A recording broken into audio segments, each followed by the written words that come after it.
ସିନ୍ଦୁର ଖେଳର ନୂଆ ଏପିସୋଡକୁ ଆପଣ ମାନଙ୍କୁ ସ୍ୱାଗତ। ଆଦି ଆସି ଭଗବାନ ପାଖରେ କହିଲା, ମହାଗୁହାରୀ ଶୁଣର ପ୍ରଭୁ, ଗୋଟେ ମାର ଡାକ ଶୁଣ, ମତେ ନହେଲେ ନାହିଁ ପଛେ ମୋ ଛୁଆ ମାନଙ୍କ ତାଙ୍କ ଅଧିକାର ଫେରେଇ ଦିଅ। ସେତେବେଳେ ଦିବ୍ୟା ଆସି ଆଦ୍ୟା ପାଖରେ ପହଞ୍ଚି କହିଲା, ଭାଉଜ ପ୍ରତିବର୍ଷ ଆମଠୁ ଜଲ୍ଦି ରେଡି ହେଇଯାଅ, ଏଇ ବର୍ଷ ତ ବହୁତ ଆଗୁଆ ଭୋଲା ବାବାଙ୍କ ଦରବାରରେ ଆସିକି ପହଞ୍ଚି ଗଲଣି।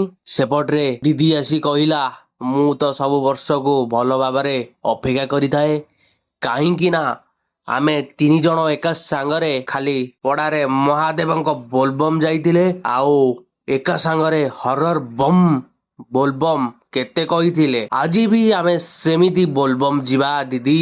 ଭୋଲା ବାବାଙ୍କ ଆମକୁ ଯେତେ କଷ୍ଟ ଦିଅନ୍ତୁ ନା କାହିଁକି, ଯେତେ ପରୀକ୍ଷା ନିଅନ୍ତୁ ନା କାହିଁକି, ଆମେ ଆମ ବିଧିକୁ ଆମେ କେବେ ବି ଛାଡିବାନି। ଦିଦି ବି କେବେ ବି ନୁହଁ। ଦିଦି ଆସି କହିଲା, ଦିଦି ଚାଲ ଏବେ ଯିବା, ଆଉ ଆନ୍ୟାକୁ ବି ମିଷ୍ଟର ଦାସଙ୍କ ଘରେ ଛାଡ଼ି ଦେଇଛି, ସେ ସକାଳେ ଆସି ତାଙ୍କୁ ଡାଇରେକ୍ଟ ଘରୁ ନେଇଯିବେ। ସେତେବେଳେ ଆଦ୍ୟ ଆସି କହିଲା, ଠିକ ଅଛି ଚାଲ ଆମେ ଯିବା ହେ ପ୍ରଭୁ, ଆଉ ମୋ